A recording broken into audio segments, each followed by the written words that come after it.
Friend চাওক, এয়া আমাৰ অসম ভূমি। আমি অসমীয়া মানুহ ইমান কষ্ট কৰোঁ, কিন্তু ইয়াতে এটা কথা ফ্ৰেণ্ডছ, যিমান কষ্ট কৰিলেও কষ্টৰ মূল্য খেতিয়কসকলে বা ইয়াৰ মজদুৰি কৰা লেবাৰগিৰি কৰা মানুহৰ মূল্য বহুত কম। কিয়নো ইয়াতে আমাৰ দালালগিৰি আৰু দালাল কৰা মানুহৰ পইচা বেছি। যিসকল দালাল কৰে ইহঁতে বেছি পইচা পায়।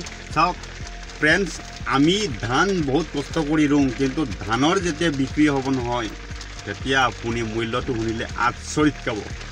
কিলো 10 টকাৰ পৰা 12 টকাৰ ওপৰত কেতিয়াও নাযায়ে।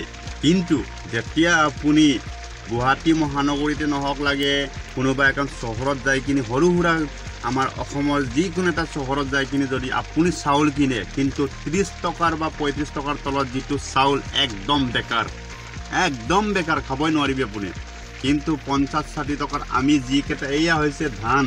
এই ধানটো হৈছে আমাৰ লোকেল হিচাপত আমি আমাৰ লোকেল লেংগুৱেজ জৌ বুলি কওঁ। জহা ধান আমি গুৱাহাটী মহানগৰীত কিলো 100 টকাৰ তলত কিনিব নাপায় আপুনি ক'তো। কিন্তু আমি ইয়াতে বিকোঁ ধান হিচাপত কিলো খুব বেছি 20 টকা বা 25 টকা, তাৰ ওপৰত কেতিয়াও আপুনি বিকিব নোৱাৰিব। কাৰণ ইয়াতে কষ্ট কৰা মানুহৰ মূল্য বহুত কম। কিন্তু দালালগিৰি কৰিলে ইয়াৰ পৰা ধান যোনে কিনি লৈ যায় গুৱাহাটী মহানগৰীত বা কোনোবা এখন চহৰত বিকিবৰ কাৰণে, সি একদম মাজৰ যিটো মূল্য থাকে ন, তাতে ডাবল ট্ৰিপুল পৰপুল ইমান পাৰি ইমান দাবাই কিনি লৈ ল'ব। হয় নহয় ফ্ৰেণ্ড? আমি আমাৰ মাতৃভূমিক বচাবৰ কাৰণে, খেতিয়কৰ যিটো কৰ্মক বচাবৰ কাৰণে আমি যদি দালালগিৰিকেইটা খতম নকৰোঁ, তেতিয়াহ'লে এই আমাৰ অসম ভূমিত খেতি কৰা মানুহৰ সংখ্যা বহুত কমি আহিব। কাৰণ আজিকালি ইমান খেতি নকৰে। চাওক, এইবোৰ পূৰা খালী জেগা এনেই পৰি আছে। কিয়নো খেতি কৰিলে উচিত মূল্য নাপায় যদি খেতি কি কৰিবি?